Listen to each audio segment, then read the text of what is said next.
Hello friends, welcome back to my channel. আজকে আবারও একটা রেসিপি নিয়ে চলে এলাম। আজকের রেসিপি ফুলকপির রোস্ট। ফুলকপির রোস্ট বানানোর জন্য প্রথমে আমি ফুলকপিটা কেটে আর আলু কেটে লবণ হলুদ মেখে রেখেছি। কড়াইতে আমি তেল দিয়ে দিয়েছি।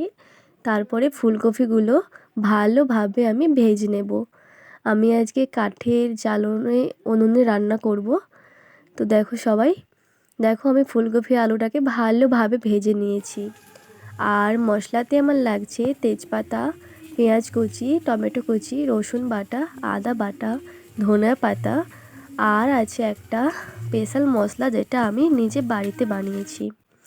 আর আছে এখানে একটু কাজু বাদাম আর একটু চারমগজ আর পোস্ত বাটা অল্প পরিমাণ। কড়াইতে তেল দিয়ে দিয়েছি। আমি দিয়েছি গোটা তেজপাতা, পেঁয়াজ ভেজে নিয়েছি ভালো করে। তারপরে রসুন বাটা দিয়ে ভালোভাবে ভেজে নিচ্ছি। পেঁয়াজ, রসুন, তেজপাতাটা ভালো করে ভেজে নেওয়ার পরে লাল লাল করে এরপরে আমি একটু অল্প পরিমাণ হলুদ দিয়ে দিলাম, কারণ আমি আদা দেব। জানোই তো আমি আদা দেওয়ার আগে হলুদ দেই, কারণ তেলটা ছিটে ছিটে আমার হাতে পড়ে। তাই জন্য আমি আদাটা ভালোভাবে তেলেতে ভেজে নিচ্ছি।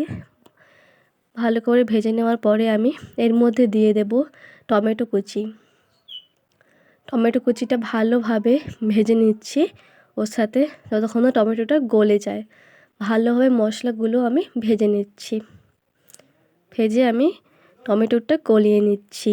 দেখো এইভাবে আমি গলে নিলাম। এর মধ্যে আমি দিয়ে দিচ্ছি কাশ্মীরি লঙ্কার গুঁড়ো আর একটু অল্প পরিমাণে হলুদ গুঁড়ো, কারণ আগে থেকেই দেখেছো আমি হলুদ গুঁড়ো দিয়েছি একটু অল্প পরিমাণ। দিয়ে আমি মশলাটা কষে নিচ্ছি আর দিয়ে দিলাম কাজু, চারমগজ আর পোস্ত বাটা একটু অল্প পরিমাণে বেটেছিলাম, সেটা আমি দিয়ে দিচ্ছি। মশলাটা দেখো এভাবে হয়েছে। আর একটু অল্প পরিমাণ জল দিয়ে মশলাটা কষিয়ে নেব। দেখো এইভাবে মশলাটা কষাচ্ছি যতক্ষণ না দেখো মশলাটা ভালোভাবে গলে যাচ্ছে আর লাল লাল হয়ে যাচ্ছে। দেখছো কত সুন্দর কালারটা হয়েছে।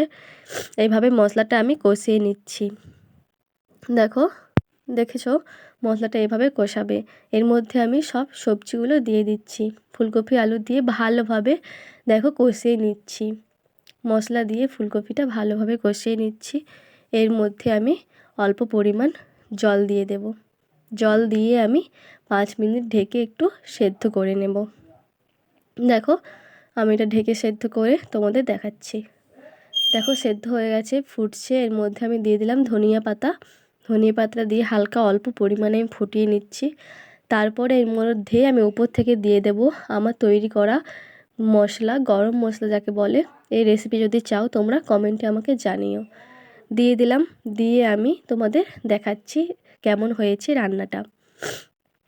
দেখো ফুলকপির রোস্টটা কেমন হয়েছে, বাড়িতে বানিয়ে খেয়ে আমাকে কমেন্টে জানিও। ভালো লাগলে লাইক, কমেন্ট, শেয়ার করো। আর নতুন নতুন রেসিপি পাওয়ার জন্য চ্যানেলটাকে প্লিজ সাবস্ক্রাইব করে নিও। ভালো লাগলে লাইক করো।